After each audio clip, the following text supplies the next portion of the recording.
Which part of the world are you watching from? Chapter 1. The Locked Library. When a man dies in a locked room, the sensible thing is to unlock the room, examine the corpse, and distrust everyone who says the matter is obvious. Since that requires patience, it is not the method commonly favored by frightened relatives, excited servants, or policemen roused from bed in bad weather. The Vale case began at 1 in the morning, when Detective Arthur Bell rang the bell of the brownstone on West E. 35th Street and woke me from a dream in which I had won $500 from Lon Cohen without listening. To him talk, I went down in my robe with a gun in the pocket. Fritz Brenner had already reached the hall, looking gravely disappointed. On the stoop stood Arthur Bell, hat dripping rain onto his shoulders. "Goodwin," he said, "that is my name, though not usually shouted at 1:15. I need Wolf. That is a disorder many people suffer from. Some recover. Henry Vale has been murdered," I had heard the name. Henry Vale owned mills, land, and a house on East 73rd Street large enough for a civic function. "Wolf is asleep," I said. "Wake him." "That suggestion has killed braver men than you." Bell stepped inside. Rain followed him. "There is a locked room, a dead millionaire and 5 witnesses insisting the murderer climbed out a window into the storm. I spent 1 minute with the latch and learned they are wrong. A sentence like that is bait. I have never pretended to be above nibbling. "Coat off," I said. "Fritz, coffee?" Bell followed me to the office. I switched on my desk lamp and left Wolf's globe lamp alone. Bell removed his hat. At midnight, he said, Henry Vale was found dead on the carpet of his private library. His right hand was stretched toward the tall garden window. The door was locked from inside. The curtains beside the window were torn. Mud stained the sill and frame. Outside, rain had turned the garden path into soup. Everyone in the house agrees the killer escaped through the window. Everyone except you. Everyone except the latch. The window opens inward. Its latch is brass, small and stiff. To open it from inside, you press the catch with your thumb and pull the handle. To close it from outside, you would need to push the frame in and somehow set the latch back. But the mud is all on the frame and sill. Vale's fingers were clean. The dead man reaching toward the window did not touch it. Exactly. Cause of death? The first report says a narrow wound under the ribs, but Morley was uncertain in the confusion. We need the final examination before naming the weapon. Little blood until he was moved, and nobody admits moving him. You said the curtains were torn by a hand gripping high near the rod. Not by a falling man. Vale was short. The tears are above his reach. Who found him? His niece, Laura Vale. She says she heard a cry, ran down from the 2nd floor, found the library door locked, and called the household. They broke the door panel. Who was in the house? Laura Vale, niece and heir if the latest will stands. Martin Vale, nephew, not heir if it does. Jasper Crane, Vale's lawyer. Clara Reed, Henry's secretary. Philip Rusk, Jasper Crane's legal clerk. Martha Crane, housekeeper. A footman, cook, 2 maids, a driver, and Dr. Alan Morley, a guest. You have enough suspects for a parade. Fritz entered with coffee. Why come to Wolf? I asked. Because Vale sent for him yesterday. That woke up the rest of me. Sent how? A letter. Found on Vale's desk. Sealed and addressed to Nero Wolfe. It had not been mailed. Bell removed an envelope from inside his coat and laid it on my desk. The seal had been broken by Bell, who did not apologize. Inside was 1 page.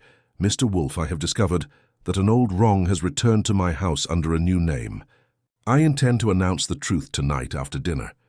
If I am prevented, the answer will be found in the library, where the false exit points to the person who dared not leave. Henry Vale, I read it twice. The elevator machinery hummed. Nero Wolfe entered in yellow pajamas, slippers, and a robe, large enough for a smaller man to rent rooms in. "Mr. Bell," he said, "if this is not murder, leave at once." "It is murder." "Then you may stay 5 minutes." Bell gave him the letter.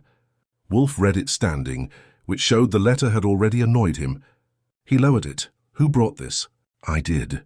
"Who opened it?" "I did." "Who found it?" "I did." "Where?" "On Vale's desk beneath a paperweight." "Did others know its contents?" "No." "Then you have been useful." Wolfe sat behind his desk. "Report," Bell did with more detail. Henry Vale had dined at 8 with the family and guests. At 9:40, he announced that at 11:30, he wanted everyone assembled in the library. He said there was a matter concerning blood, money and a theft that had worn another man's coat. At 10:15 he dismissed his secretary and went alone into the library. At 11:30, the family gathered outside the locked door. They heard no answer. At 11:45, Laura said she heard a cry from inside, followed by a crash. At midnight, after argument and panic, the driver broke the door panel with a poker. Wolf interrupted. If they gathered at 11:30, why wait 15 minutes before a cry was heard? They say Vale often kept people waiting. Vain men may be murdered by courtesy. The library door had a key in the inside lock. The broken panel allowed the driver to reach through and turn it. The window was unlatched and open 6 inches when they entered. Mud lay on the sill, in a frame and carpet beneath. Outside, footprints appeared in the soft garden bed, leading away from the window toward a side gate. Whose footprints? Wolf asked. Large, man's shoes.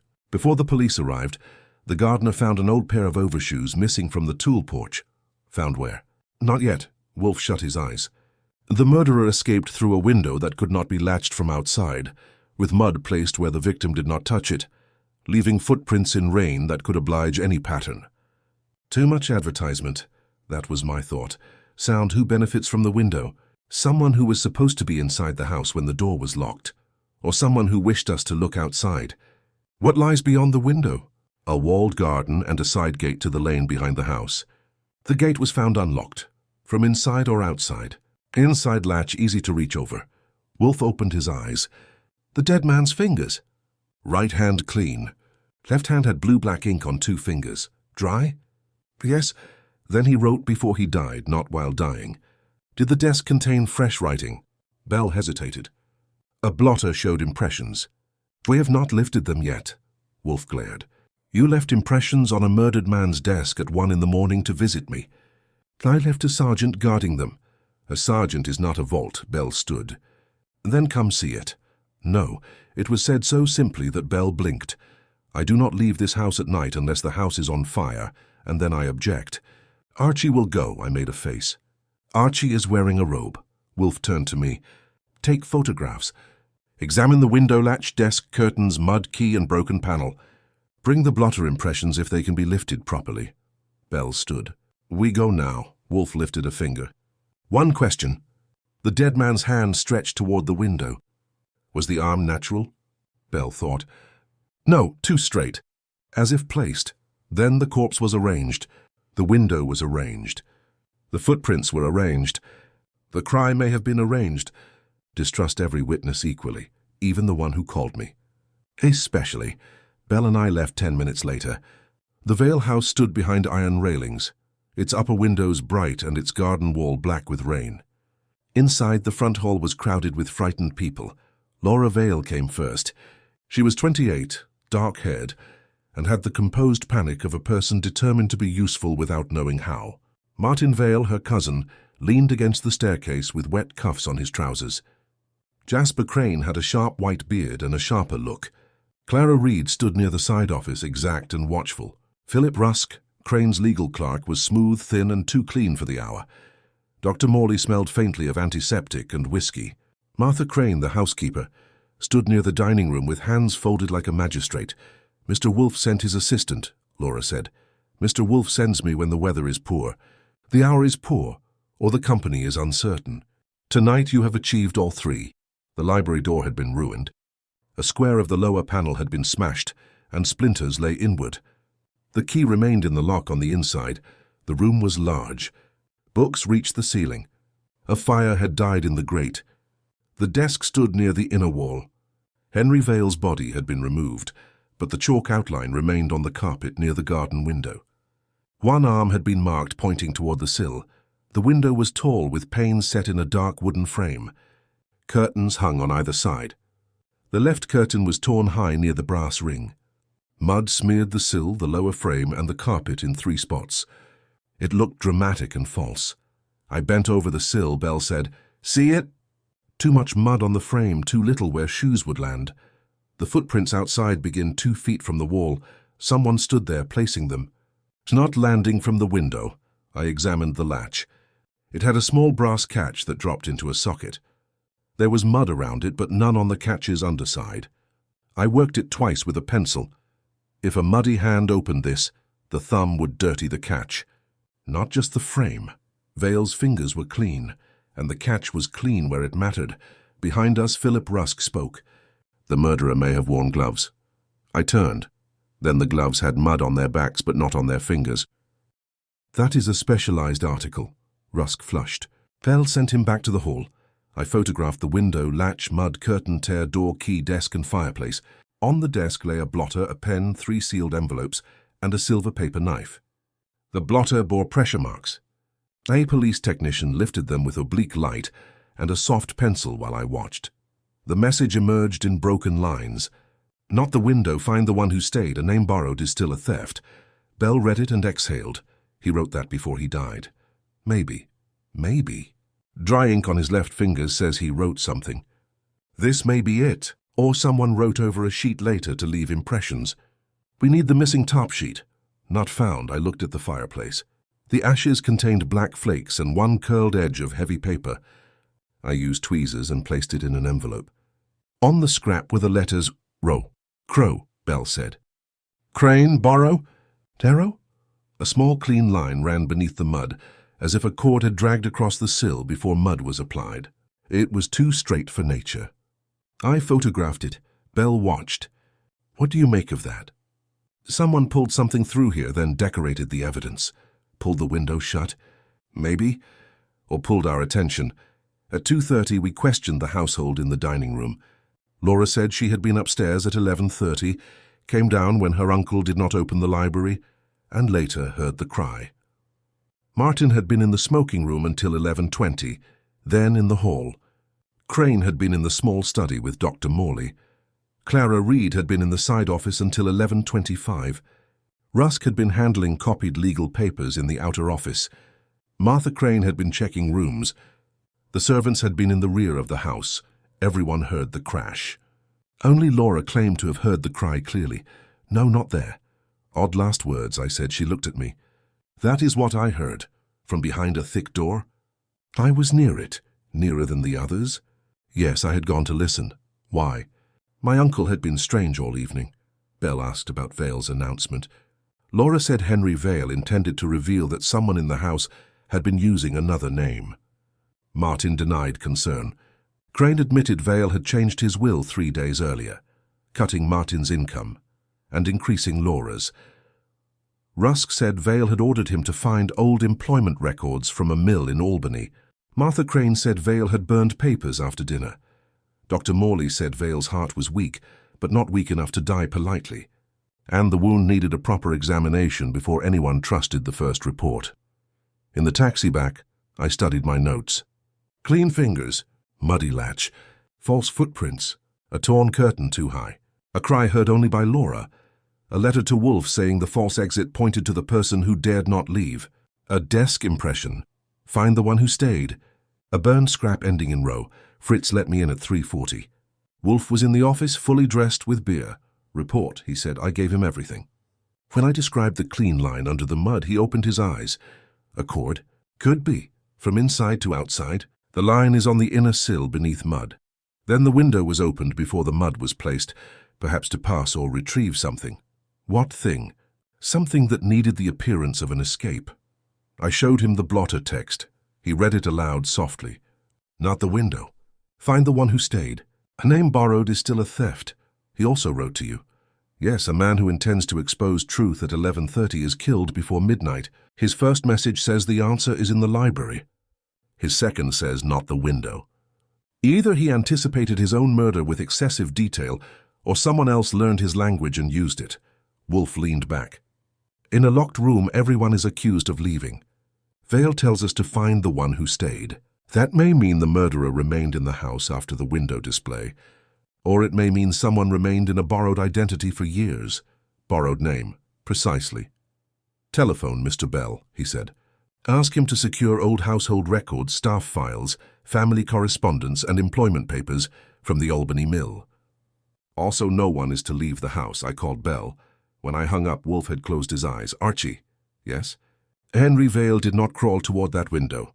No, he was placed to point, at the false exit. Perhaps. But a pointing hand may identify direction, not object. What lies beyond the garden window? The garden, wall, lane, rain, footprints, and beyond the wall? I did not ask, so I called Bell again. He sent a patrolman to look. Beyond the garden wall across the lane stood a small carriage house converted years earlier into Vale's private archive. When I told Wolf, he opened his eyes. There, he said. The dead man was not pointing at escape. He was pointing at the archive. Then the killer wanted the window theory to hide the archive. Yes, and the muddy frame. A shouted lie. Who would know what was in the archive? Someone in the house. Someone who stayed. Henry Vale had died with a library locked, a window muddied, and a house full of people eager to believe in an escape into the storm. But Arthur Bell had spent 1 minute with a latch and found the first crack in the lie. By dawn, we would learn that the window had never been a way out. It had been a signpost. Chapter 2. The Family That Heard Glass. At breakfast, Wolf ate shirred eggs, toast, and a slice of ham so thin it looked like a legal technicality. He had read my notes twice, the letter from Henry Vale 3 times, and the blotter impression once more than was necessary for comfort. I was on my second cup of coffee when he said, "Archie, people who hear glass at convenient moments should be inspected." Martin Vale heard glass, precisely. A sound described by one witness must be considered a possession. He owns it until another witness proves a share. You think he invented it? I think he offered it. Whether invention or truth remains to be seen. The telephone rang. I took it. Arthur Bell's voice came through dry and flat. "You and Wolf awake?" "One of us is awake. The other has eaten eggs, which is not always the same thing. Come to the Vale house. I've got the family lined up. And they are improving their stories. That usually means they are getting worse." "Exactly." I covered the receiver and looked at Wolf. "Bell wants me at the house. Go take photographs of the garden. Prints before the rain finishes what the murderer began. Question the gardener, the secretary, and the housekeeper. Especially the housekeeper. Because servants know the truth? Because servants know habits. Truth is often only a habit observed carefully." 10 minutes later, I was in a taxi heading uptown through rain that had softened from a storm to a sulk. The Vale house looked grimmer by daylight. Last night its windows had blazed with panic. Now it stood behind wet iron railings, like a rich man pretending to be innocent. Bell met me in the hall. He had not slept enough to improve his face. "Names first," he said. "To keep them straight, Philip Rusk is Jasper Crane's legal clerk, not Henry's secretary. Henry's actual secretary is Clara Reed. She was in the side office until 11:25. That is useful. I had already begun disliking Rusk. You can continue." "He deserves it." Bell led me to the library door. The broken panel had been covered with brown paper, but the damage still showed around the edges. Inside, daylight made the room less dramatic and more accusing. The books, desk, cold fireplace, and tall garden window waited exactly where we had left them. The mud on the sill had dried in ridges. Bell pointed. "Martin Vale now says he heard a sharp crack of glass shortly before the body was discovered. Now says, he mentioned a crash last night. This morning it became glass. People refine memory the way jewelers polish stones. Sometimes they remove too much. We went to the window. The panes were intact. Not this glass," I said. "No broken glass in the library. No broken glass in the garden beneath the window. No glass in the dead man's clothing. Then Martin heard glass elsewhere or heard imagination." Bell nodded. "Clara Reed says she saw the curtain move." "From where?" "The side office through the open hall door. She claims she looked toward the library when Laura cried out and saw the curtain twitch as if someone had just climbed through." "Through a locked door?" "The library door was closed, but the house has a glass transom above the inner passage." I looked. From the side office, a person could see a sliver of the tall curtains through the passage and across the hall. Not much more. And the gardener, Edward Pike, he found footprints under the window and swears they led toward the hedge. The gardener found garden evidence. "That is almost too tidy," Bell grunted. "Martha Crane, the housekeeper, says the window hasn't opened properly for years. That is the best sentence so far. She is downstairs. Let me look at the window first." The garden window was a tall, inward-opening casement, swollen by age and damp. The lower edge scraped the sill. I released the latch and pulled. It opened 3 inches, then stuck. I pulled harder and got 6 inches. To open it wide enough for a man to escape, you would need leverage, time, and a mood hostile to furniture. A smear of mud lay across the inner frame, but the edges of the smear were too smooth. It had been wiped on, not transferred by a hurried climber. The brass latch remained cleaner than it had any right to be. I knelt. Beneath the sill was a faint mark I had seen the night before, a straight, clean groove through the dried mud. Cord? Bell asked. Or wire? I examined the curtain. The tier near the rod had rough threads hanging downward, which meant it had been pulled from above or sideways, not grabbed by a falling man. On the brass curtain ring was a sliver of dark twine. Bell, he took it with tweezers. The curtain moved because something tugged it, I said. Not necessarily because a man passed through. Bell put the twine into an envelope. We went into the garden. Rain had done damage, but not enough. Beneath the library window, large prints began 2 feet from the wall and moved toward the hedge. They were deep at the heel and shallow at the toe. Backwards, I said. Bell looked down. A man running away digs at the toe. These prints dig at the heel. Someone made them while walking backward toward the window, or pressing overshoes by hand. Edward Pike, the gardener, appeared from the tool porch. He was around 50, narrow, red-faced, and weathered into permanent suspicion. His cap was in his hands. You found these? Bell asked. Yes, sir.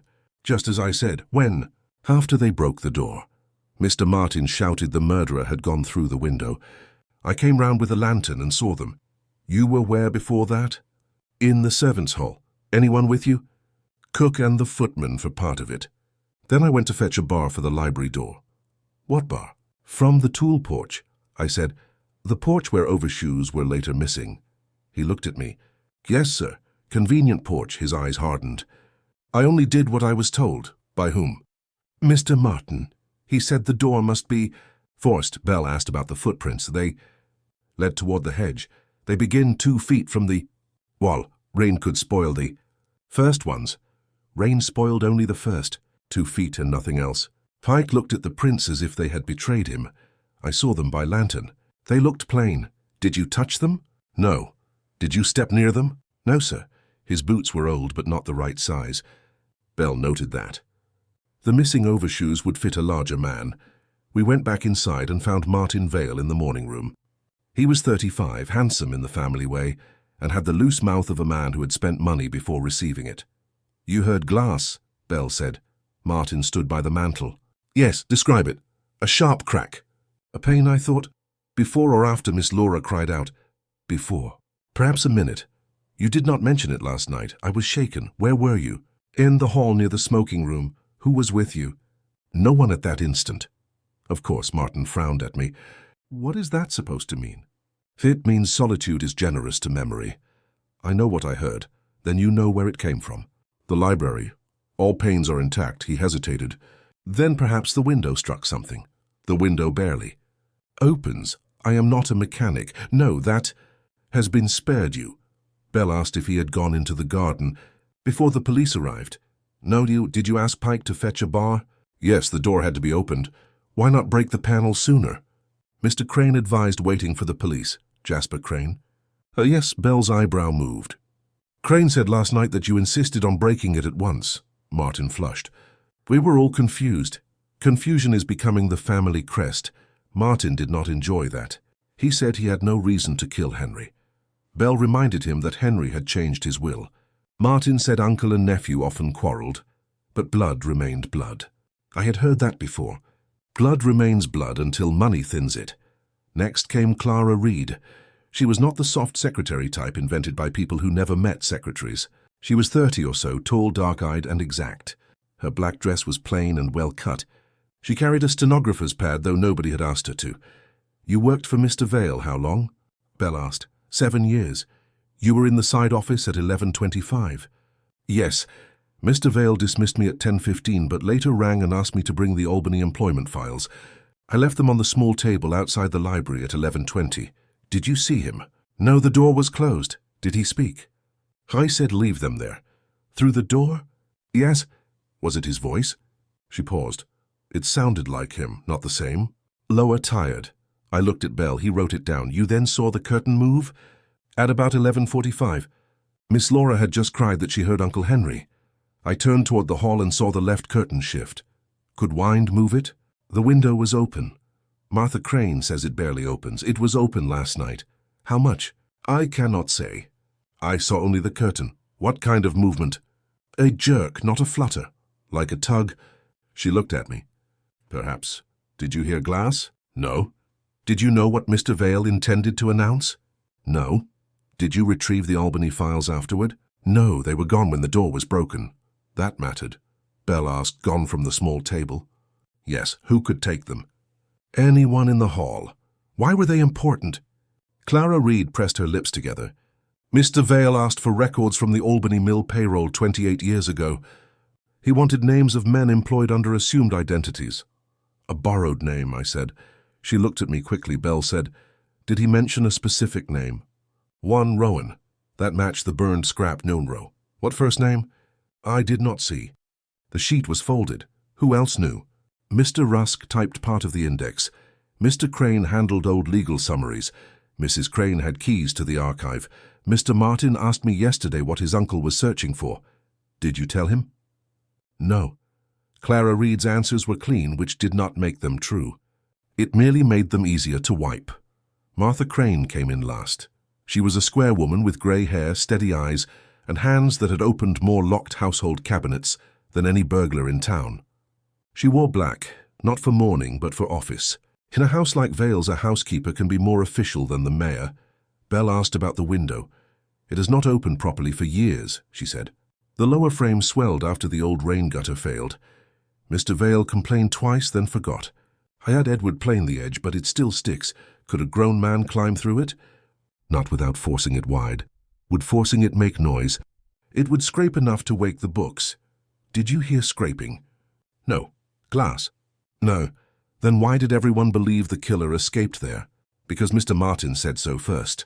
That was worth the price of admission. When? When the panel was broken, and we saw Mr. Vale on the carpet. Mr. Martin pointed at the window and said, there he went out there. Then everyone saw what he had told them to see. Did you see muddy marks? Yes. Had they been there earlier? No. How do you know? I closed the curtains at dusk. The sill was clean then. Did the window open at dusk? No, I did not open it. Who could have dirtied it? Anyone who entered the library after dinner. Who entered? Mr. Vale, Miss Reed with papers, Mr. Rusk once, Mr. Crane twice. Mr. Martin stood near the door, but I did not see him enter. Dr. Morley went in at Mr. Vale's request after dinner. Laura. She avoided the library. She feared her uncle when he was in that room. Why? Martha Crane looked toward the door. Because the library was where he told people what they owed him. A nice phrase. I saved it. Bell asked about the archive across the lane. Martha had keys. So had Henry Vale, Jasper Crane, and Clara Reed. Edward Pike had a garden key to the lane gate, but not the archive door. Martin once had a key, but Henry took it back after accounts went missing. What accounts? I asked. Old estate accounts, Mr. Henry said. Family history was safest when family could not reach it. Bell asked whether she knew the name. Rowan, she folded her hands. I knew a Thomas Rowan. He worked at the Albany Mill years ago. He was accused of stealing payroll money and vanished. Who accused him? Mr. Vale's brother Charles, Martin's father. Yes, and Henry. Mr. Henry never spoke of it until this week. We collected more than answers. From the hall table where Clara had left the Albany files, I found a damp oval mark the size of a garden glove thumb. From the floor near the library door, Vale found a splinter of green glass. There's your crack, he said. Not from the library window. No, green glass. We traced it to a small hanging lantern in the garden passage. Its pane was broken. The passage stood between the lane door and the archive path. Someone broke that at 11:44, I said. Near enough for Martin to hear glass and use it. Or Martin broke it. Also good. At 3, we returned to the brownstone with photographs. Statements, twine, green glass, and the news that the Albany files had vanished. Wolfe received us in the office. He listened without interruption until I quoted Martha Crane. Everyone saw what Martin told them to see. Excellent, Wolfe said. Her sentence or her honesty? The sentence? Honesty remains pending. Bell laid out the facts. Martin heard glass. Clara saw the curtain move. Edward Pike found footprints. Martha said the window could not open properly. The broken glass came from the garden passage, not the library. The curtain had twine on the ring. The footprints were backward or artificial. The Albany files had vanished. Wolf looked pleased, which for him meant less displeased. The family heard glass because someone wanted glass heard, he said. The secretary saw a curtain move because someone tugged a curtain. The gardener found footprints because someone placed footprints. These are not errors. They are cues. Cues for a play, I said. A clumsy one but rehearsed. Bell asked who had the stage. The person with access to the library, hall, garden passage, archive keys and household habits. Not necessarily one person, but the design is one mind. What about Martin? His insistence that the window was the exit is suspicious. Too suspicious to satisfy me, Clara Reed. She heard a voice through a door and saw a curtain through a hallway. Both perceptions were offered to her. Whether she accepted them innocently is unknown. Martha Crane. She contradicts the window theory and provides knowledge. That makes her useful, not innocent. Edward Pike. He found footprints and had charge of overshoes. That makes him either fool, tool, or partner. Bell sat. What matters most? Wolf tapped the blotter impression from Henry Vale's desk. A name borrowed is still a theft. The murder was committed to conceal identity. The window plot concealed a second event, the removal of the Albany files. Therefore, the killer did not merely flee from the library. He stayed long enough to steal the past. I said, Rowan. Yes, find Thomas Rowan or the person living with his name. Bell stood. If Rowan vanished 28 years ago, he may be dead. Dead men are often safer than missing men, Wolf said. Missing men may return. After Bell left, I put the twine and glass into envelopes. Wolf leaned back. Archie, yes? Call Saul Panzer. Tell him to learn everything possible about Thomas Rowan. The Albany Mill theft. Charles Vale, Martin Vale, Clara Reed, Edward Pike, and Martha Crane. That is half the state. Then he will not be bored. And me? You will return to the Vale house after dinner. Watch the garden passage. For a murderer, for the person who believes the archive is not yet empty. At 10 that night, I stood in the wet shadow of the garden wall and watched the passage where the green glass had broken. At 10:32, a figure came through the lane gate, carrying no lantern. It was not Martin Vale. It was Clara Reed, Henry Vale's secretary, and in her hand was a key to the archive. Chapter 3. The 1-minute test. Clara Reed did not run when I stepped from the garden shadow. She held the key tightly. Mr. Goodwin, what are you doing here? Obeying Henry Vale. Before dinner, he told me that if anything happened, I was to recover the Albany file and keep it from Martin. That order would sound better, from a living employer. Mr. Vale gave orders meant to outlive him. Bell arrived 3 minutes later with 2 policemen. He had placed a man near the hedge after Wolf's call, and the man had wisely fetched Bell instead of shooting me. Bell took the key and opened the archive. It smelled of dust and old paper. 3 drawers had been pulled out. The one marked Albany payroll was empty except for dust and a torn blue string. Too late, Bell said. Not entirely. I pointed to the table. There were damp glove marks, a smear of mud, and a crescent of green glass. In the wastebasket lay a scrap with a name typed twice, Thomas Rowan. Beneath it, someone had penciled, "Ask CR about the son." Clara saw it and went white. CR? Bell asked. Could be Clara Reed, I said. Initials are cheap until attached to a body. Bell took Clara back to the Vale Library and gathered the household. Laura Vale, Martin Vale, Jasper Crane, Martha Crane, Edward Pike, Philip Rusk, and Dr. Morley. Bell turned to the garden window. Everyone stand back, Martin said. We already know about the window. That is why we are trying again. Bell took out his watch and began. For exactly 1 minute he examined the latch. He pressed the visible brass catch, lifted the handle, twisted and pulled. The casement gave a grudging inch, then held. He tried again with his shoulder near the frame. The wood complained, but the window did not open. Then he took a small knife, scraped the inner edge, and uncovered a forgotten metal tongue buried beneath old varnish and paint. At 60 seconds, he stepped away with a quiet smile. The window did not open. Martin snorted. It opened last night. We all saw it. No, you saw a curtain move and mud on the sill. The visible catch can make the frame shift, but the true inner latch is sealed under old varnish. It has not opened for years, Martha Crane said. I told you. Yes, Bell said. You did. He chipped away another flake. The tongue below was green at the edges and fast in its socket. No grown man climbed through this window without breaking the frame, Bell said. The frame is not broken. Therefore no killer escaped through it, Laura whispered. Then he was inside, Belle turned. The murderer was still inside this house when Henry Vale's body was found. Silence moved through the room. Martin objected first, naturally. What about the mud? Placed. The footprints. Manufactured. The curtain. Tugged. The glass I heard. From the garden passage lantern, not the library. Jasper Crane said, Detective, do not confuse possibility with proof. I don't. I just spent 1 minute separating them. I enjoyed that.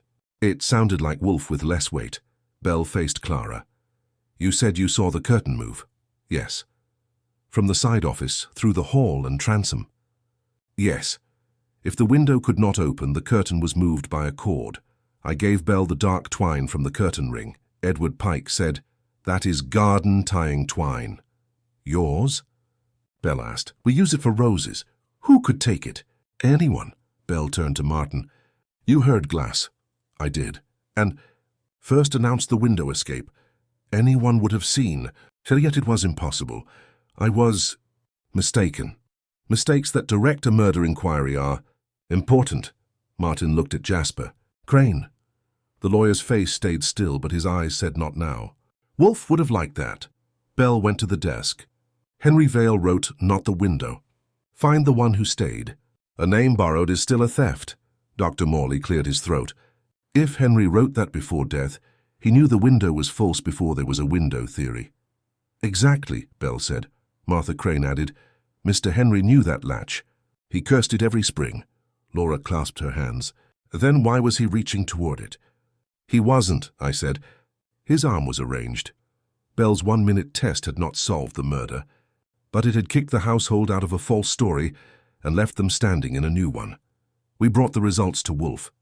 He was in the office wearing a dark robe with beer. Fritz had left sandwiches, proving civilization can survive homicide. Belle reported Clara at the archive, the empty Albany drawer, the note naming Thomas Rowan, the inner latch painted shut, the twine, the green glass, and the fact that no one had escaped by the window. Wolf listened with his eyes closed. When Belle finished, he opened them. The test required 1 minute. Yes. Then the household required a day to accept what 1 minute demonstrated. Fear lengthens stupidity, I said. Interest does too. Belle sat. Whose interest? The murderers, certainly. But others adopted the window because it served them. Martin heard glass. Miss Reed saw a curtain.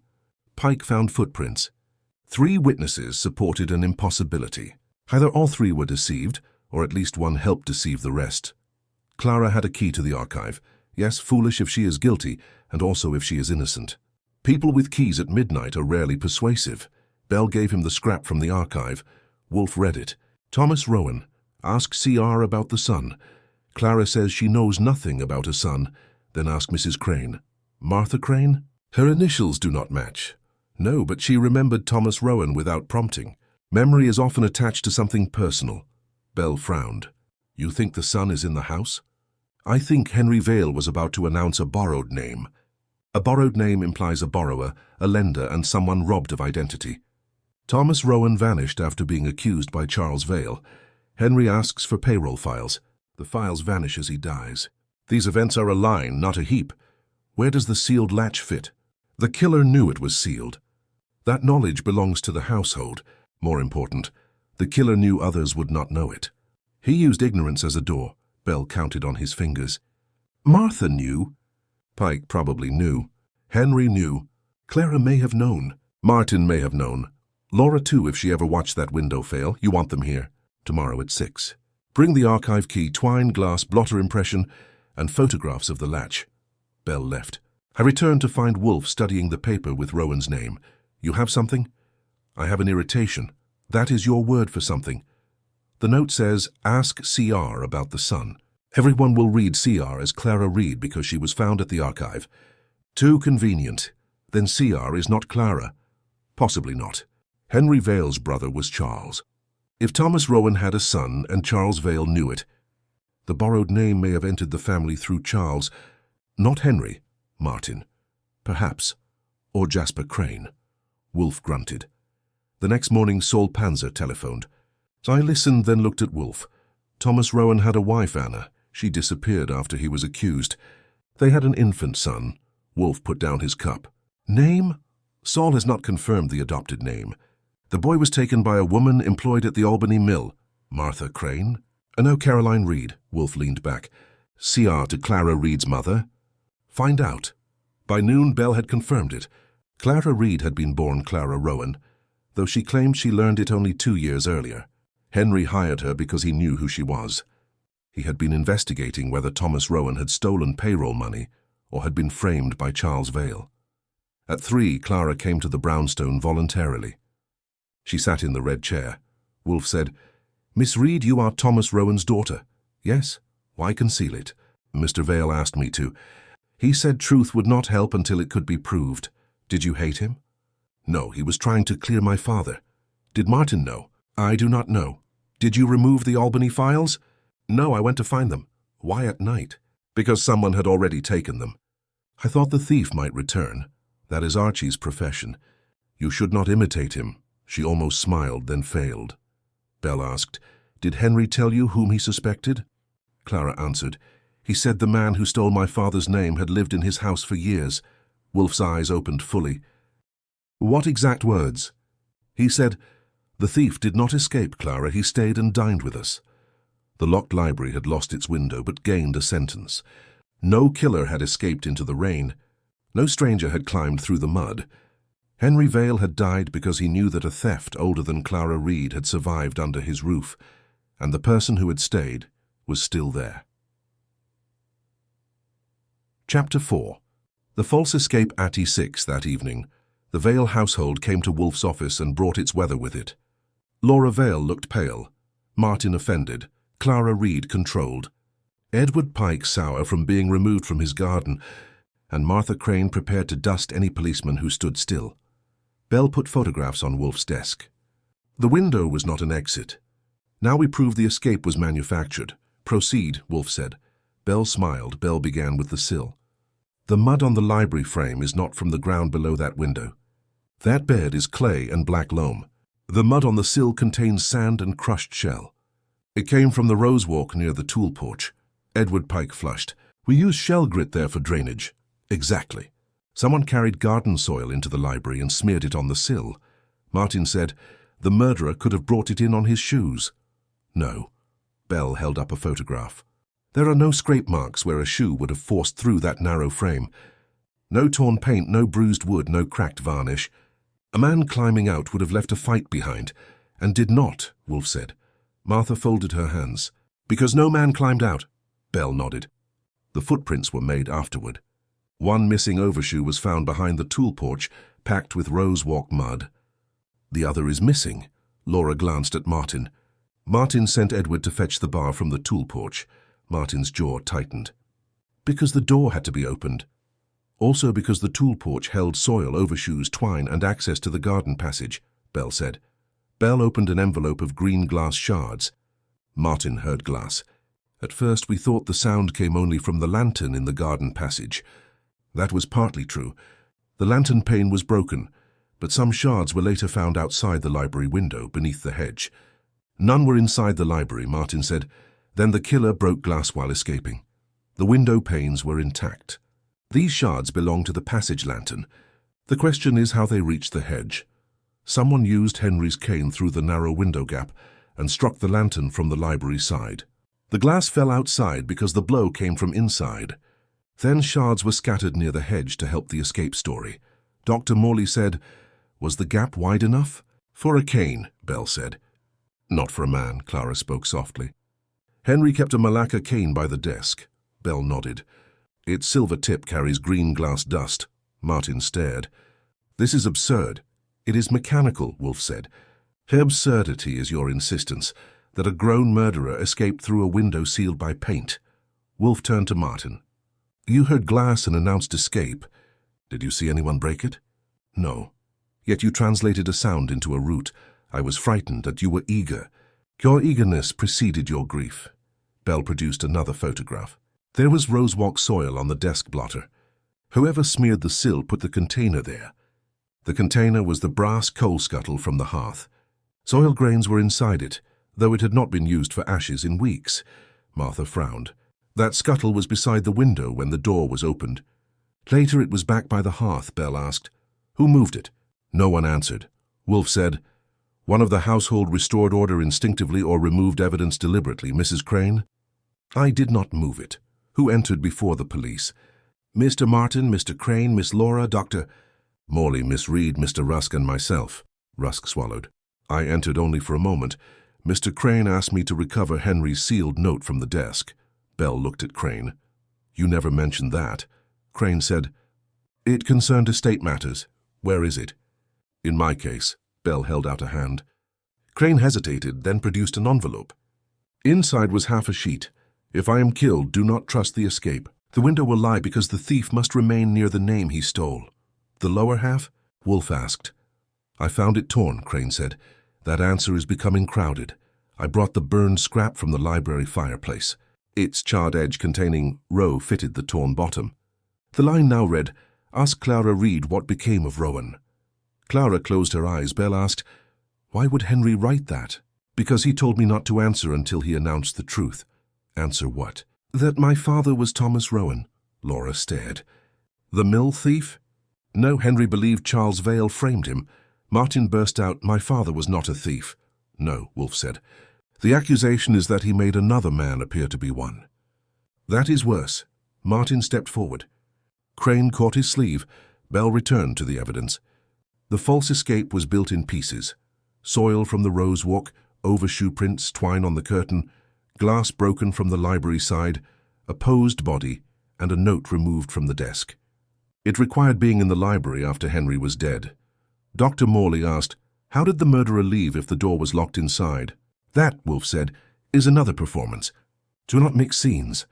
Bell said the key remained inside the lock, and the panel was broken by the driver after Martin urged action. The murderer might have left before the door was locked, or arranged the locking afterward. Crane said, You are retreating from the locked room. No, Bell replied. I am removing furniture from the stage. The window is gone. Now the door must speak alone. Wolfe asked Laura about the cry. No, not there. That is what Uncle Henry cried. Did it sound like pain? I thought so. Before you saw him dead? She hesitated. It sounded angry.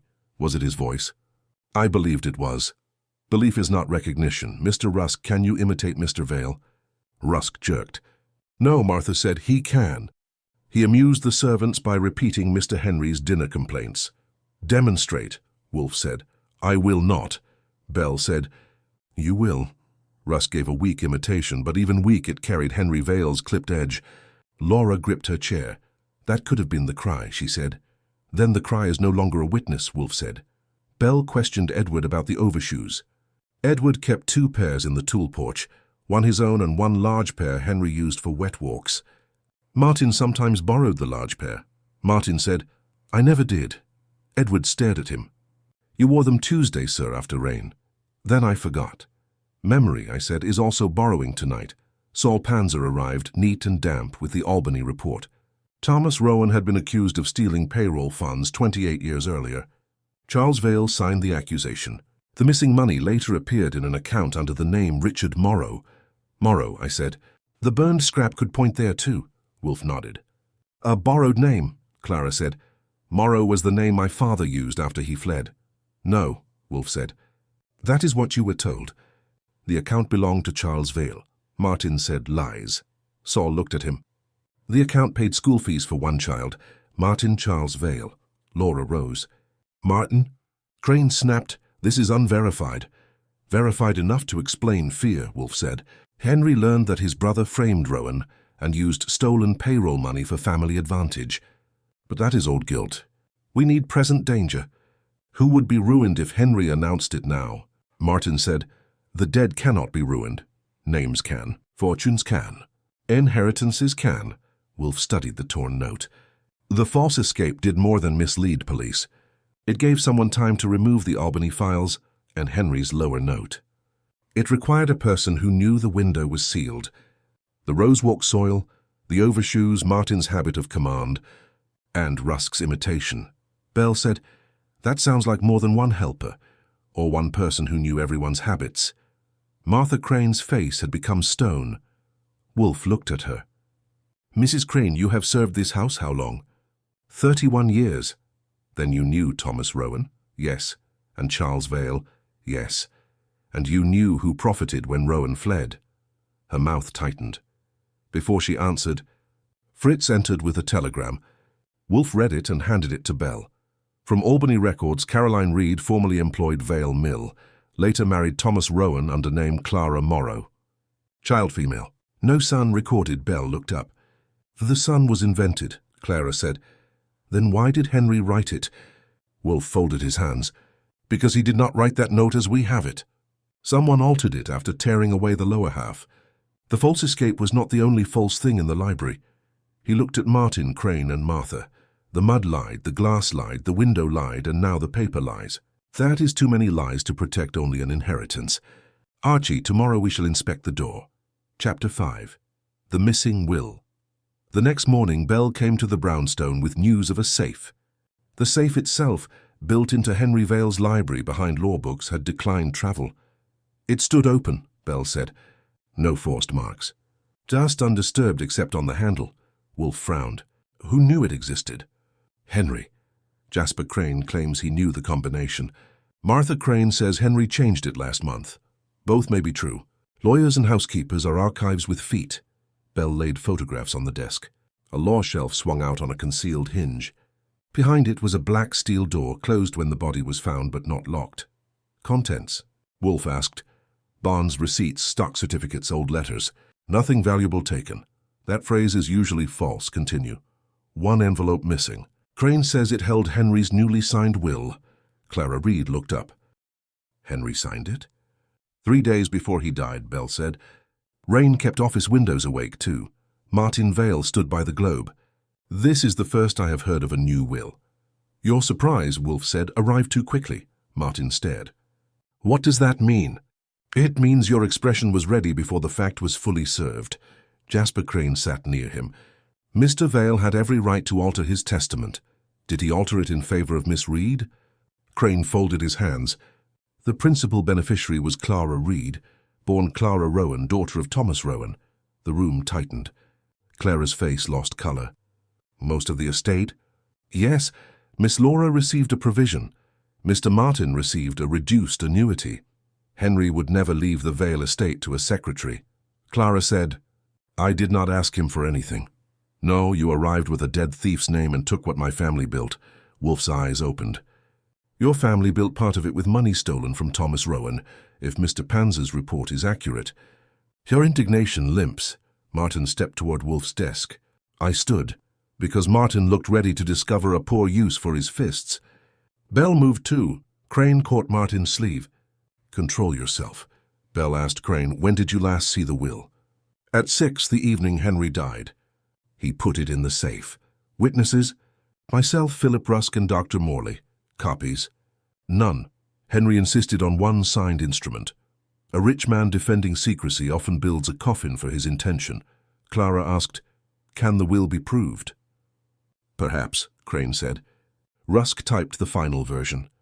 My office may retain notes. Then they will be checked, Bell said. Martha Crane stood near the bookshelves. Mr. Henry told me to dust the law shelves and not touch the 3rd row. You knew of the safe? Wolfe asked. I knew there was one, not the combination. Did Martin know? Mr. Martin knew Henry hid things behind books.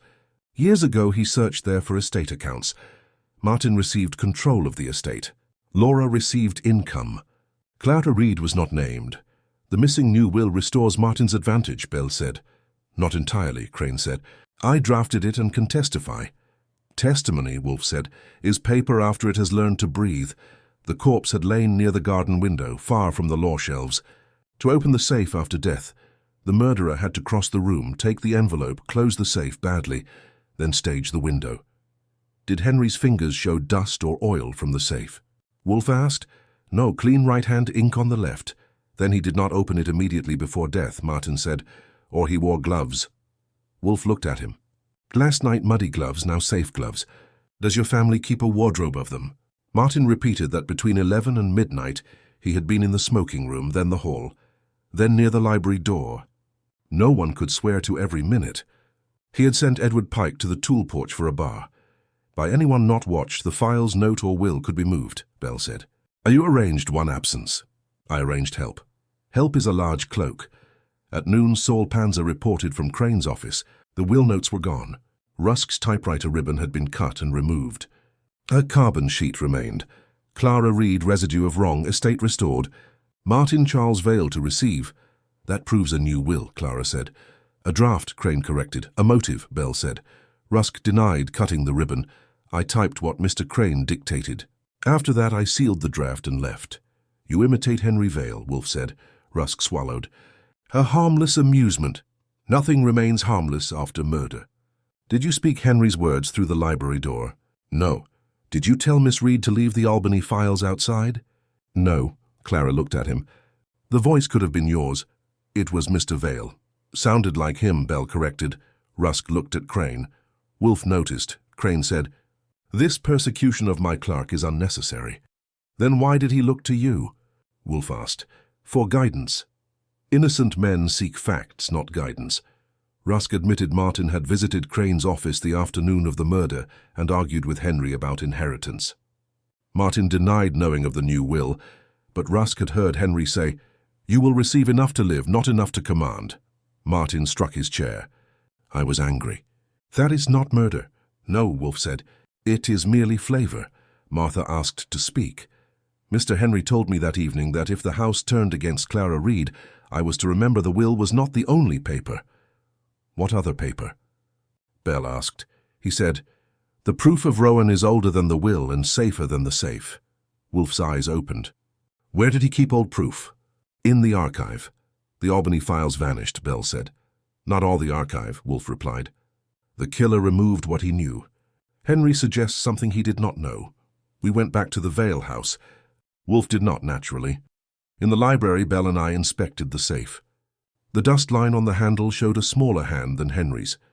Rusk's fingers matched well enough to interest Bell. Behind the false shelf, I found a sliver of blue sealing wax. Crane used blue wax on estate envelopes. Rusk carried the same in his copying case. The missing will envelope had been sealed blue. In the fireplace, beneath ash, Bell found a brass paperclip twisted into a hook. I lay on the carpet and looked under the desk.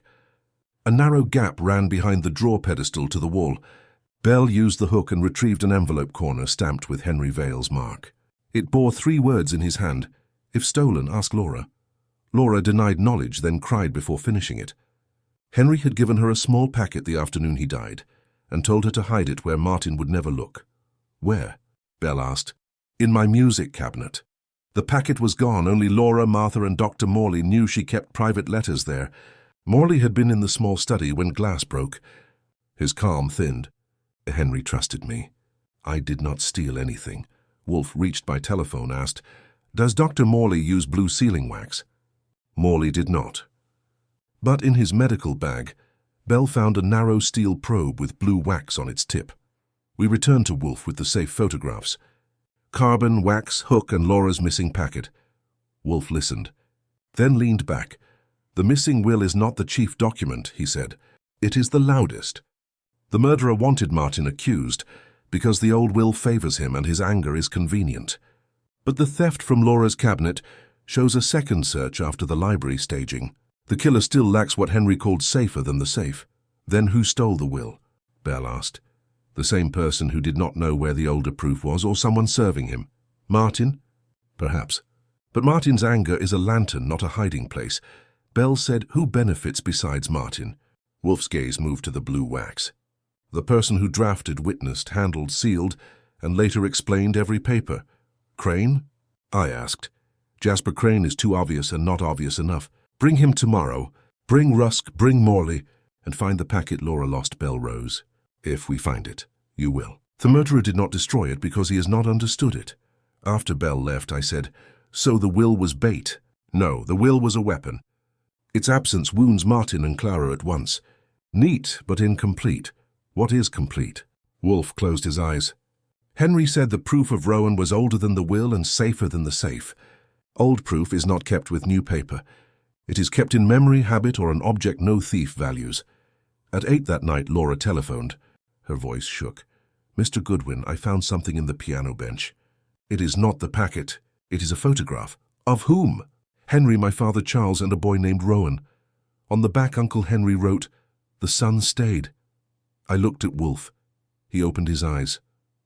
Bring it at once. Chapter 6. The secretary's secret Laura Vale arrived at the brownstone at 8:20, with the photograph in an envelope and Fear half a step behind her. Belle came too, wearing the face of a man promised evidence and expecting family emotion. Wolf had finished dinner and was in the office. Laura put the photograph on his desk. It showed 3 males beside a mill wagon. Charles Vale wore a hard little smile. Between them stood a boy of 16. On the back in Henry's hand were 4 words, "The sun stayed." Belle said, "Thomas Rowan had no son recorded." "Records," Wolf said, "are often written by people with reasons." Wolf looked at the photograph. "Miss Reed must come." Clara Reed came at 9 with Martha Crane. Clara had come like a person who had decided silence was dangerous. Wolf handed Clara the photograph. "That is my father," she said. "The boy?" "Yes." "Thomas Rowan?" "No, Thomas Rowan was his father. The boy was Samuel Rowan, later Stephen Reed." "Your father?" "Yes," Belle frowned. "Then Henry's phrase means Rowan's son remained near the Vale family under another name. My father worked for Charles Vale after the scandal. Charles gave him the Reed name and post in New York. He owned him with the payroll accusation and silence." Wolf murmured, "Inherited blackmail." "I was born Clara Reed. Henry found me 2 years ago and hired me because he wanted the truth close." Belle said, "I have kept this from us." "Yes, Henry ordered me to. He said truth had to appear with proof, not before it." "What proof?" "The Albany payroll books, my grandfather's letters, and the new will." There it was. Clara drew a breath. Henry planned to announce the new will the next morning. Not that night. At dinner he mentioned a family meeting, but later decided to wait because Jasper Crane objected to announcing a will before filing a duplicate notice. Belle wrote it down. "You typed the will?" "Yes, Henry dictated parts himself and used Mr. Crane's draft." "You witnessed it?" "I witnessed Henry signing it. I also signed as one witness. Dr. Morley and Mr. Rusk signed too." Wolf's head moved half an inch. "You, the chief beneficiary, signed as witness." I protested. "Henry said my signature proved I had not stolen it later. For he was either careless or theatrical," Clara continued. "After signing, Henry gave me the envelope.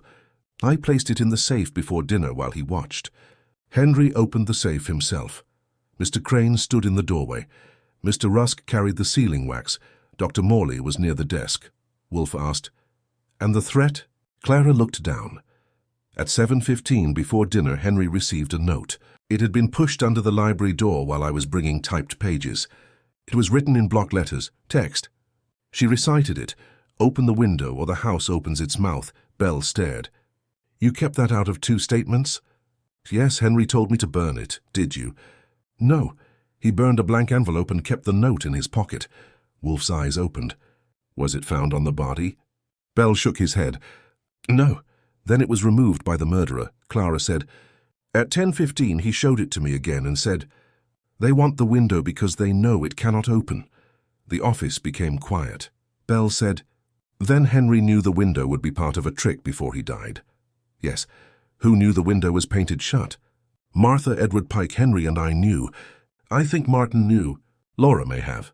"Mr. Crane had seen it stick years ago," Wolf asked. "Did Henry answer the threat?" He laughed. "He said the house had been opening its mouth for 28 years and was hoarse." Belle demanded, "Why did he not call police?" "Because he wanted the person to come. He believed the note proved the old thief was frightened." "Did he name the thief?" Clara looked toward Martha. "No," Wolf saw the glance. "Mrs. Crane?" Martha's hands tightened.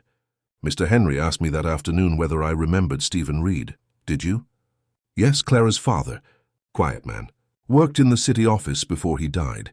"Did he have dealings with Charles Vale?" "More than dealings. Charles kept him like a dog on a chain." Martha added, "Stephen once told me the money Thomas Rowan was accused of stealing never left the Vale family. It bought silence, school fees, and a false name." "Whose school fees?" Belle asked. "Martin's." Martin was summoned. He arrived at 10:15 with Jasper Crane and Philip Rusk.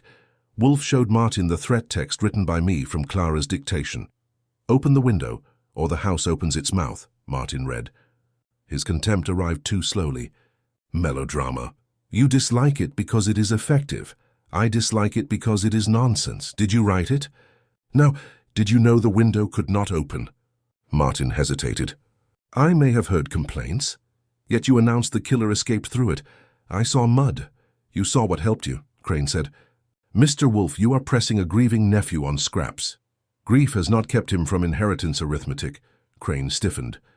The old will is valid unless the new one is produced. Convenient for your client. I represent the estate.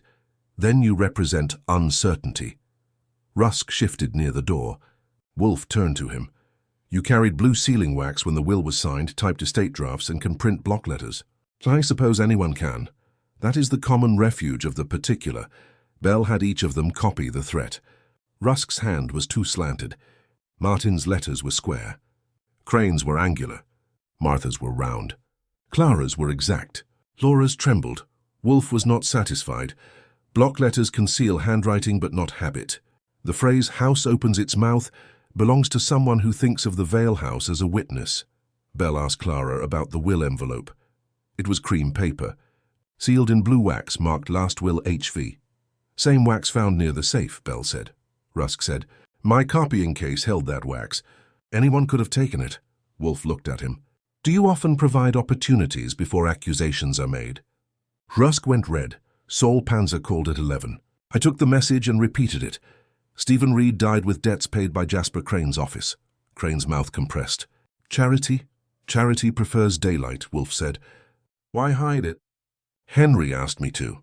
Because Henry felt guilt or because Stephen possessed papers Henry wanted? Crane did not answer. Bell searched Crane's leather case. Inside was a typed inventory of the missing will, Albany files and S. Reed debt letters. It proved Crane knew more than he had advertised. Laura said, Jasper, you told us Uncle Henry was becoming confused.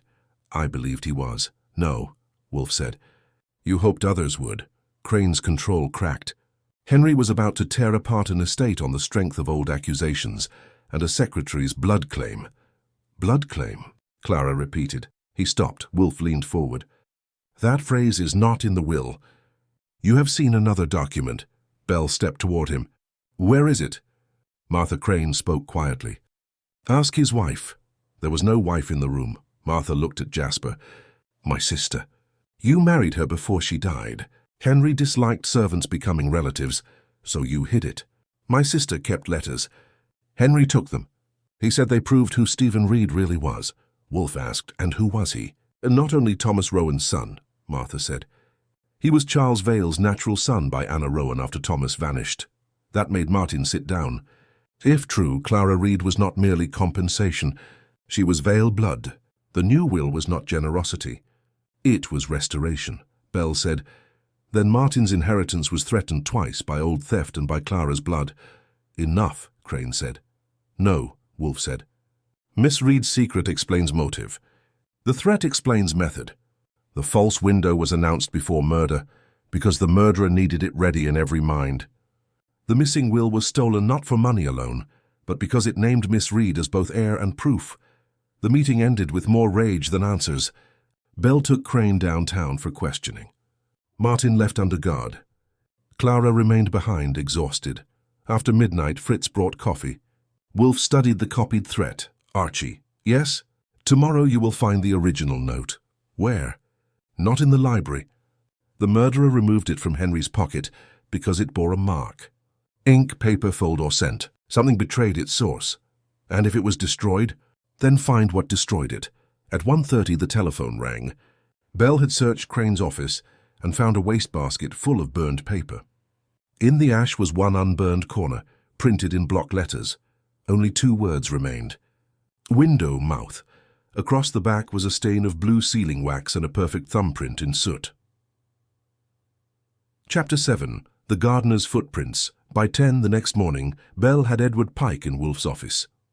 The gardener looked as if he had been dug up with his own spade. His cap sat on his knees, twisting under both hands. Wolf had finished with the orchids and was behind his desk.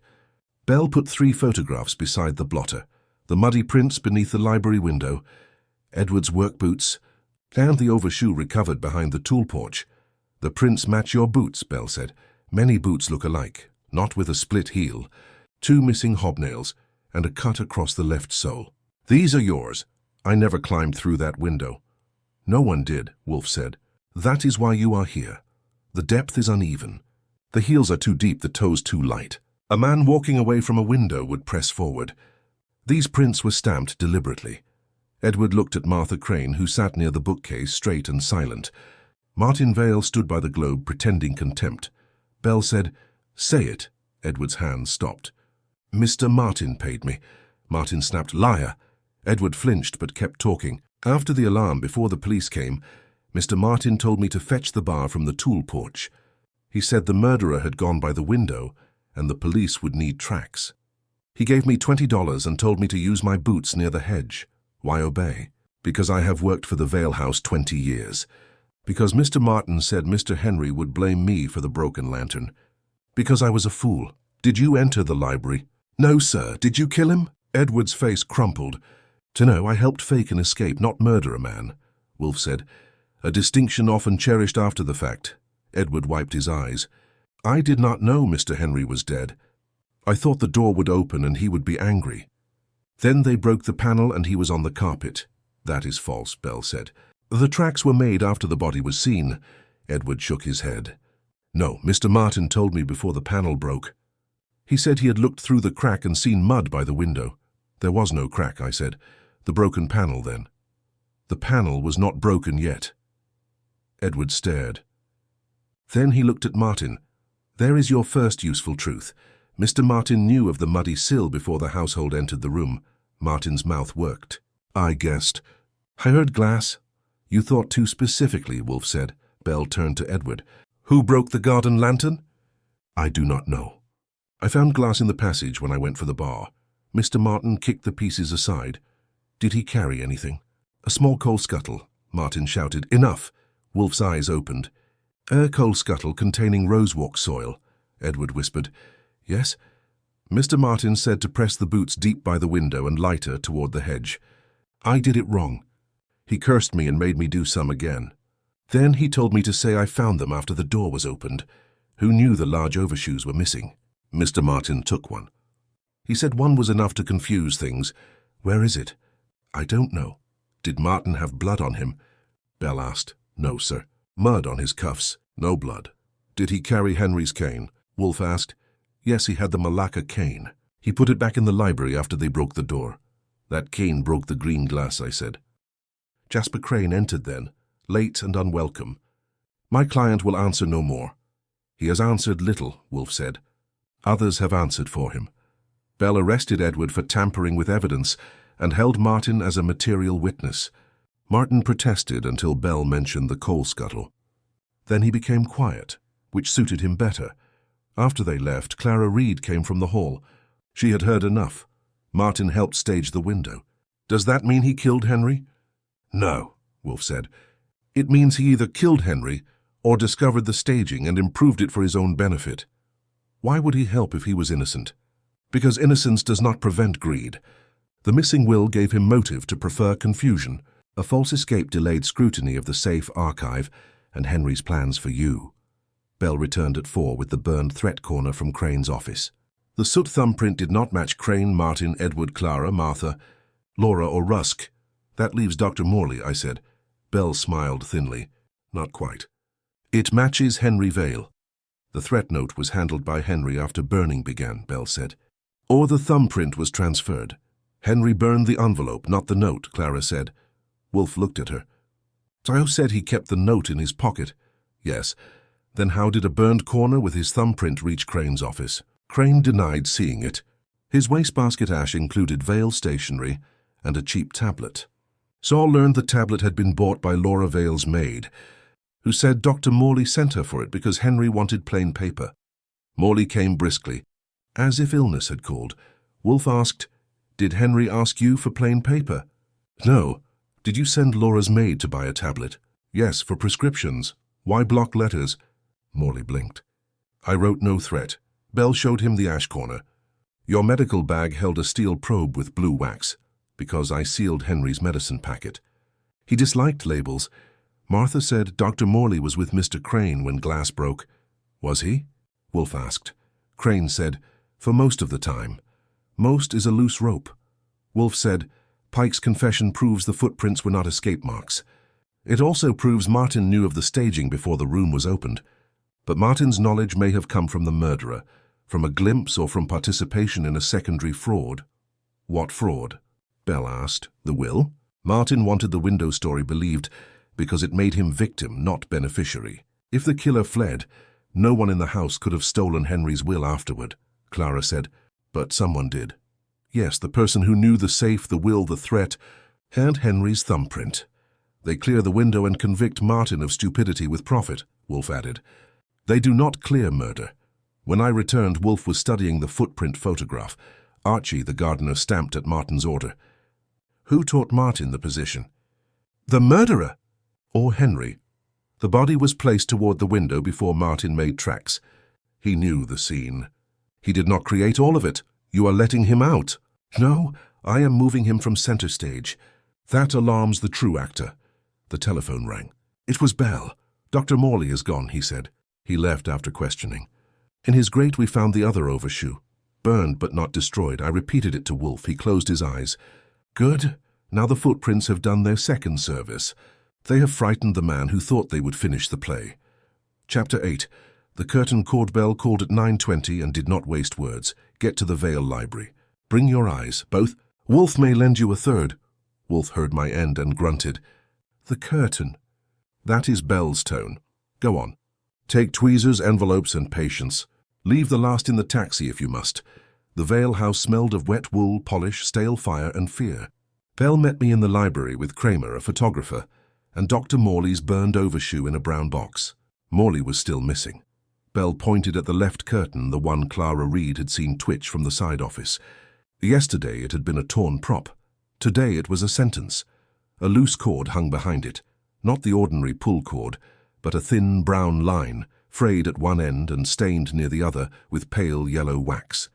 It had caught around the brass curtain ring and then broken. Candle wax, Bell said. Plain household candle. The cord ran behind the curtain, down the wall, and along the baseboard beneath the shelves. Someone pulled the curtain from across the room, I said. Bell nodded. He stood near Henry Vale's desk and tugged a duplicate line. The curtain jerked toward the window as Clara had described. Not a flutter, not wind, but a sharp movement like a body passing through. Miss Reed saw a signal, Bell said. Not an escape. That makes her useful, or used. Clara told the truth, I said. She accepted the wrong cause. That is half detective work and most marriages. Bell led me to the fireplace. On the mantel were two brass bookends shaped like owls. One was whole. The other had a chipped beak and a clean, bright line across its lower edge. Medical examiner has changed the first report, Bell said. That is becoming popular. Henry was not shot or stabbed. The wound under the ribs looked like a blade, because the broken beak marked him after the main blow. Cause of death was a skull fracture. He was struck behind the ear with his bookend, fell, and the sharp corner marked him when the body was turned. Murder first, theatre afterward. Exactly. I examined the bookend. It had enough weight to end an argument. A trace of dark hair clung beneath the beak. On the underside was candle wax. Same wax. Likely. How does candle wax join a murder weapon to a curtain cord? Bell showed me. The cord had been fixed to the bookend with wax. The heavy brass owl was the anchor. The cord ran toward the curtain and pulled from the desk side. When it caught, it frayed and snapped, leaving wax on both objects. I knelt and looked along the carpet. A faint line crossed the dust beneath the reading table, then vanished under the hearth rug. Someone had drawn a cord across the room after Henry had fallen. Clara saw the curtain move at 11:45, Bell said. If Henry died earlier, the room could still seem alive. I looked at the door. A narrow crack between the bottom rail and threshold showed old wear. Too narrow for a hand, wide enough for a cord. Bell knelt. A line could pass under the door and be pulled from the hall. We tried it. From outside the library, Bell tugged once. The curtain jerked. From the side office, the photographer watched. That is it, he called. Looks like a movement at the window. So the person did not have to remain inside to move the curtain, Bell said, but did need to set the cord earlier. Kramer growled. Then everyone is still available. Not everyone, I said. Only those who knew Clara's sightline. That mattered. Clara saw the curtain from the side office through a sliver of hall. The movement was not meant for the whole household. It was meant for her, or for anyone standing where she stood. Martha Crane identified the cord as old library bell cord from a broken servant call. She kept spare cord under the linen press. Morley had borrowed candles that afternoon, claiming Henry wanted them in case the storm cut power. Did Henry ask for candles? Bell asked. No, Dr. Morley did. That put Morley back in the room, even while missing. Laura Vale had seen Morley near the library door at 11:35, his hand low as if picking something from the floor. Morley said Henry had dropped his pencil. You heard the cry after that? Bell asked. Yes, about 10 minutes later. And the curtain moved after the cry? Clara said so. I was at the door. The cry, glass, curtain, footprints and window had arrived in tidy order. Too tidy. Wolfe would hate it, meaning he would like it. Martin, still under guard, denied all knowledge of the cord. Edward Pike had confessed to the footprints and repeated that Martin carried the coal scuttle and Henry's cane. But he added one new fact. When Martin paid him, Martin had said, "The curtain has done its part." Bell looked at me. That sounds like Martin knew, or someone told him what to admire. We returned to the brownstone at 4. Wolfe was in the office, beer before him. Bell reported the cord, wax bookend, revised finding, Morley's candles, Laura's sighting, and Edward's new sentence. Wolfe listened without moving. When Bell finished, he said, "The curtain cord has improved matters." It has? Yes, the window effect was not improvised after discovery. It was placed beforehand, attached to the curtain ring, and positioned for Miss Reed to see. Therefore the murderer planned around Clara, Bell said, or around the secretary's station. Miss Reed was the intended witness because she would report exactly. Clara, who had come with Bell, looked stricken. I helped him. You supplied eyes. The guilt belongs to the hand that selected them. Kramer said, Morley borrowed candles, had the overshoe, and vanished. That is enough for me. No, Wolfe said. It is enough to pursue him, not to understand him. Why would a doctor care about the Rowan files, the new will, or Martin's inheritance? Money? Doctors have been known to like it. Too thin. Morley's connection must be older, or he is a tool. Bell asked about the bookend. The weapon was at hand and domestic. That tells us little except that the murderer did not bring one. But the cord was prepared. Prepared for staging, not necessarily for killing. A murderer may come intending theft or coercion, then kill when the old man resists. Wolfe had me place the photograph of the bookend, the torn curtain, the threat note corner, the Albany scrap, and Henry's letter in a line. Read them, he said. I did. Open the window or the house opens its mouth. Not the window. Find the one who stayed. A name borrowed is still a theft. Ask Clara Reed what became of Rowan. The son stayed. Wolfe nodded. The language is consistent but not identical. Henry writes directly. The threat writes theatrically. The killer imitates Henry poorly because he knows the facts but not the mind. Clara said, Henry would never call the house a mouth. Correct. That phrase belongs to someone who feared speech from walls. Servants or old records, Martha Crane said. Dr. Morley's mother was once a maid here. All eyes turned. She served Charles Vale, Martha continued. Dismissed before Martin was born. I was young then, but I remember her name.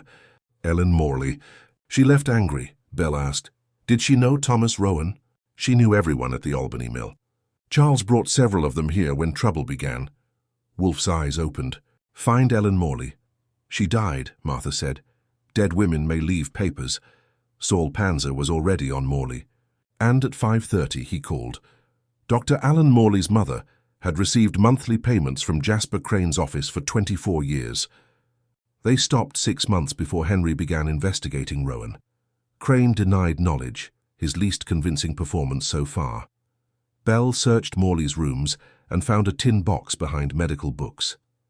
It held candle ends, library cord, and 2 photographs. One showed Ellen Morley beside Charles Vale. On the back, he promised the child a name. I repeated it to Wolfe. Ah, he said, Morley is Charles Vale's son. Possibly. A borrowed name has multiplied. Then he had motive. He had grievance. Motive depends on what Henry intended to announce. At 7, Morley was found at a boarding house near the river and brought in. Bell brought him straight to Wolfe. Morley looked tired, cold and finished. I did not kill Henry, he said before sitting. Wolfe studied him. But you prepared the curtain trick. Morley's face changed. You borrowed candles, Wolfe said. You had the overshoe. You possessed the cord. You knew Clara's position. Speak. Morley swallowed. Henry asked me to help frighten the guilty man. He knew someone would react to the false window. Clara stared. Henry planned the trick? Part of it, Morley said. The curtain only. Not the mud, not the footprints. Not murder. Wolf's eyes widened a little. Morley continued. Henry said he wanted the house to reveal who expected the window. He told me to tie the cord so it could be pulled from the hall after he called out. But when I returned at 11:35, Henry was already dead. Why not report it? Because I panicked. I saw Martin in the hall carrying the coal scuttle. I thought he had killed him. Then Martin began staging the escape. I hid what tied me to Henry's trick. Bell said, you burned the overshoe. I found it in my room later. Someone planted it. Wolf leaned back. Now the curtain cord has changed sides. It began as Henry's trap, was seized by a murderer, improved by Martin and concealed by Morley. A pleasingly filthy sequence, Kramer asked. Who killed him? Wolf looked at the brass bookend photograph. The person who knew Henry's trap saw it fail and turned it into evidence against others. Tomorrow bring every principal here. The curtain has pointed not to the window, but to the one person Henry trusted enough to explain the trick. Chapter 9.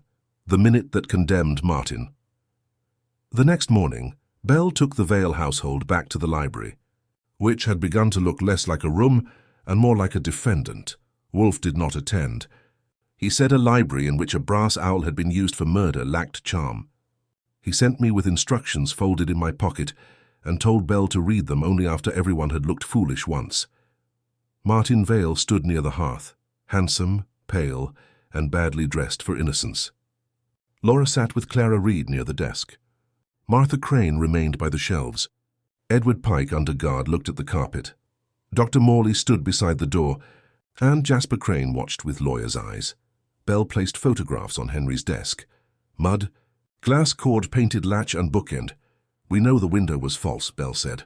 We know Edward stamped the footprints after Martin paid him. We know the curtain moved by cord. We know Henry had planned a trick and someone turned it into a lie. Martin said, this ceremony is tiresome. Then help shorten it. Bell pointed to the tall window. Open it. Martin gave him a cold look. You have already proved it will not open. I asked you to try. Why? Because a man who knows nothing about the window will try the visible latch.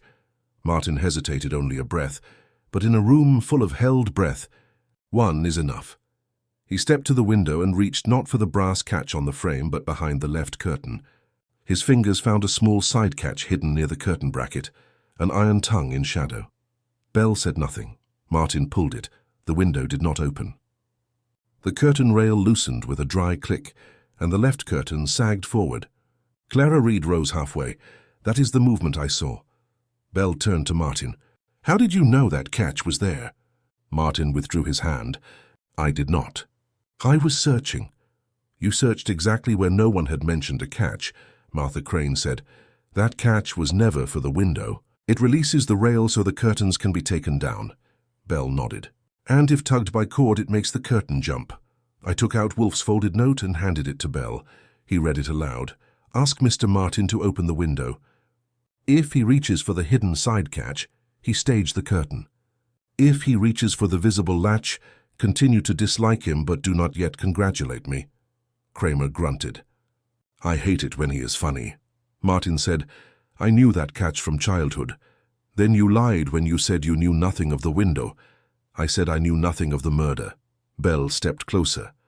You knew the painted latch was useless. You knew the side catch could jerk the curtain. You knew Clara could see that movement from the side office. You told Edward to make footprints. You carried the coal scuttle with rosewalk soil. You had Henry's cane when the green glass broke. Circumstances. Too many circumstances make a rope, Laura whispered. Martin, why? He turned on her. Because the old man meant to hand our house to a secretary with a manufactured blood claim. Clara's face hardened. My father was Stephen Rowan. Your father was whatever Henry needed him to be. Martha Crane moved one step. Henry had proof. Martin laughed. Henry had guilt and old papers. There is always an old paper if a fortune needs stealing. Bell said, where is the will? I do not know. Where are the Albany files? I do not know. Where is the missing overshoe? Ask Morley. Dr. Morley said it was planted in my room. By whom? Morley looked at Martin. By the man who watched me tie Henry's curtain cord. That struck him. Martin's color changed. You saw him? Bell asked, not his face. Someone was in the passage when I left Henry at 10:50. Broad shoulders. Light hair. I thought it was Martin but could not swear. You could swear now? No, but he knew where I had hidden the cord end afterward. That knowledge came from watching. Jasper Crane said, speculation. Wolf's voice came from the telephone on Henry's desk. I had connected him before Bell began, a detail I had not shared. Mr. Crane, Wolf said, law is often speculation with a robe. Be still. Everyone froze in silence. Wolf continued, Mr. Martin, you are condemned by the minute not because the catch opens the window, but because it does not. You used a device irrelevant to escape and essential to illusion. That knowledge has no innocent place in your first statement. Martin's mouth tightened. I staged a scene after my uncle was dead. I admit that. I thought he had changed the will under Clara's influence. I wanted the police looking outside long enough for Mr. Crane to preserve the estate. Crane said, do not involve me. You told me the new will would be invalid if not found, Martin snapped. You told me time mattered. Bell looked at Crane. Did you? Crane's face held. I gave a general legal opinion, after the body was found. No, earlier that evening. There it was, earlier. Bell asked, before Henry died? Crane did not answer. Wolf grunted over the telephone. Archie, he said, ask Mr. Crane who first told him the will would be missing, I asked. Crane said no one. Wolf said, false. A lawyer does not prepare rescue for a document unless he knows it will require rescue. Laura stood. Jasper, did you know? Crane looked old. Henry was destroying the family. No, Clara said. He was restoring it. Martin sat. I did not kill him. I found him dead when I slipped into the library after Laura cried out. The key was in the door.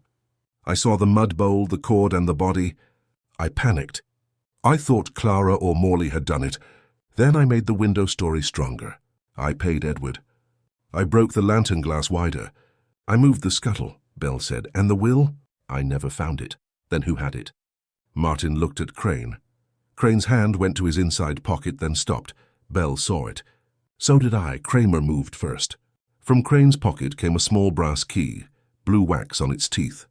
Martha Crane whispered, Henry's override key. Bell said, the safe had a combination. Martha shook her head. And an override key. Only Henry and Jasper knew. Wolf spoke from the telephone, calm and almost bored. Thank you. Now we have the two crimes separated. Mr. Martin staged the false escape and is condemned by the curtain catch. Mr. Crane opened the safe. Crane said, that proves nothing. It proves access to the missing will. Murder remains to be assigned. Kramer asked, you don't think Martin killed him? I think Mr. Martin is a liar, fool, coward, and beneficiary. That is a formidable list, but murder has not yet joined it. Martin's relief was so ugly that Laura looked away. Crane was taken into custody for theft of the will and obstruction. As Kramer's men moved, Clara went to the window and touched the sagging curtain.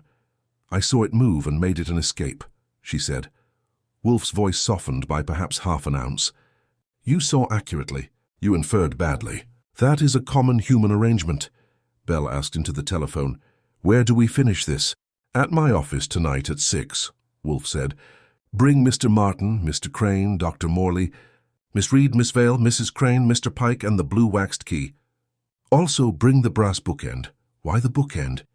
Because the hand that opened the safe is not necessarily the hand that struck Henry Vale. The hand that knew the curtain catch had to learn it from someone.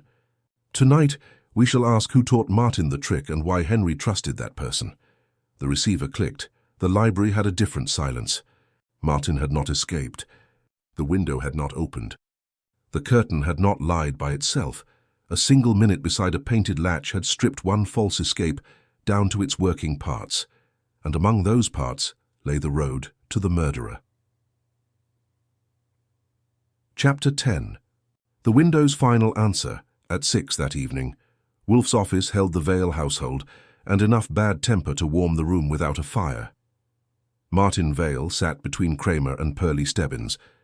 Jasper Crane occupied the yellow chair. Clara Reed sat beside Laura Vale. Martha Crane stood behind them. Edward Pike had been brought from custody. Dr. Morley kept near the bookcase. Bell placed the brass owl bookend, the blue waxed safe key, photographs of the window, broken green glass, and the curtain cord on Wolf's desk. Wolf looked at the display. "Mr. Bell, begin." Bell stood. "Henry Vale was murdered because of a will. The new will named Clara Reed as principal heir and named her family claim. It reduced Martin Vale's inheritance and exposed the old fraud against Thomas Rowan. Martin learned before dinner that he was losing money, name, and command. Martin said, 'I admitted staging. I did not kill him.' 'You admitted what could no longer be denied,' Bell said. 'Now we add what you hoped would remain hidden.' Bell turned to Crane. Mr. Crane kept Henry's override key to the safe. Martin saw it during the signing and later took an impression in blue sealing wax from Crane's copying case. Crane snapped, 'He stole it from my case?' 'Yes,' Wolf said. 'And returned the original to your pocket before the reconstruction.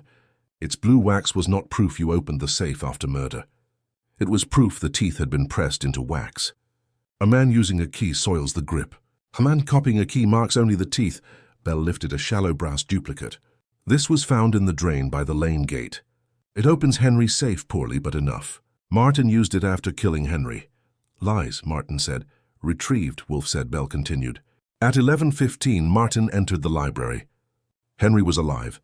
Martin had heard that the new will would ruin him. He demanded it. Henry refused and threatened to announce everything next morning.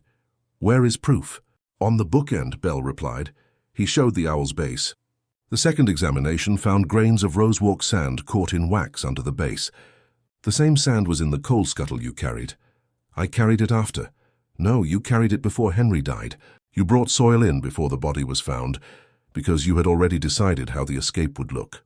Martha Crane said, 'The coal scuttle was beside the hearth at 10. At 11:45 it had been near the window and returned,' Bell said. 'Only the man preparing the window needed it there before the alarm.' Martin's face tightened.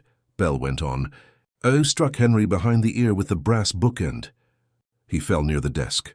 You opened the safe with the duplicate key and stole the signed will. You did not take bonds or cash because the will was the only paper you needed.' Clara's hands closed together. 'Then,' Bell said, 'I used Henry's own trap. Dr. Morley had tied the curtain cord at Henry's request. Henry intended to expose whoever expected the window trick. You found the cord, understood its use, and improved it. You pulled the curtain from the hall so Clara would see movement and believe the window had been used. Dr. Morley said, 'Henry told only me about the cord.' Wolf opened his eyes. 'And Martin learned it by watching you. He followed you after 10:50 and saw enough. He did not need your purpose, only the mechanism.' Bell pointed to the photographs. 'Martin broke the green glass from inside with Henry's cane, smeared the sill with rosewalk soil, and later paid Edward to plant footprints. He claimed he merely strengthened a scene he found. That was false. Edward's confession placed Martin speaking of the curtain before the door was opened. Edward stared at the floor. He said it would save the family. 'It saved nothing,' Bell said. Wolf leaned forward. 'The case turns on the window that did not open. A true escape requires an opening. Mr. Martin offered mud, sound, curtain movement and prints, but never passage. He counted on the household accepting his first cry. There. He went out there. He counted on the latch being ignored because the story had already been accepted. Bell said, then came the 1-minute test. The painted latch proved no body had gone through. Later in reconstruction, Martin reached for the hidden side catch behind the curtain. That catch did not open the window. It loosened the curtain rail. Only the person who handled the trick knew to reach there. Martin said, 'I knew it from childhood,' Wolf said. 'Then you lied when the window was first discussed. You claimed the killer escaped through a window you knew could not serve as an exit. You also knew the side catch because you had used it to jerk the curtain and support Miss Reed's testimony.' Laura's voice broke. 'Martin, Uncle Henry trusted you.' 'He was going to shame my father,' Martin said. 'He was going to give our name and house to her.' Wolf said, 'Your pronouns convict your soul, if not your body. Our name. Our house. You speak of ownership after theft.' Bell placed the torn will envelope on the desk. 'We found this in Martin's room inside a cracked shaving mirror. The will itself had been burned, but the seal remained on the flap. Henry's handwriting marks it.' Martin looked at Crane. You told me without the signed paper Clara had only a story. Crane stood. A legal statement is not a murder order. Wolf lifted a hand. Mr. Crane is guilty of cowardice and concealment, not murder. He feared Henry's announcement would expose office payments to the Reed family and the old fraud. He hesitated, lied, and hid. That gave Martin room. But Martin struck the blow. Bell gave the final link. If Henry had crawled toward the window, he would have touched mud. He had not. On his left fingers was ink, and under his left nail the laboratory found a grain of blue wax mixed with brass powder. Henry grabbed Martin's sleeve or hand after the blow. Bell said, Martin had used blue wax to copy the key. The trace transferred to Henry before he died. He tried to write warning lines on the desk. Martin burned part of one note but missed the blotter. Wolf said Henry's last useful act was not pointing at the window. His body was placed. His useful act was writing against it, not window. Find the one who stayed. Martin rose halfway. Pearlie pushed him down. The one who stayed, Wolf said, was the man who remained in the house, pushed the escape story, stole the will, used servants, and trusted that the window's painted silence would never be asked a direct question. Bell said, Martin Vale, you are under arrest for the murder of Henry Vale. For a moment Martin's face was empty. Then he smiled badly. A jury will hear that everyone in that house lied. Yes, Wolf said. But only one lie required a dead uncle. Pearlie took him out. Clara looked at the bookend and then away. Laura wept without sound. Martha Crane put a hand on her shoulder. Wolf turned to Clara. The burned will cannot be restored, but Mr. Crane's draft notes, witnesses, carbon fragments, and the discovered envelope will support a proceeding. The law is slow but not asleep. Clara said Henry wanted truth. He wanted repair. Truth is the first tool. Bell gathered the evidence. The window gave the answer. No, Wolf said. The window refused the answer offered. That was enough. A door may lie. A window painted shut is stubborn. When they had gone, I put the office back in shape. Wolf rang for beer. So Martin's escape failed because Bell tested the latch. Because Bell doubted the obvious, Wolf said. And because Martin knew the wrong catch. Because guilt remembers what innocence never learned. The Vale house had heard glass, mud, footprints, and believed a curtain. But the quietest witness decided the case. The library window did nothing. It did not open or help the murderer flee. Its final answer was no.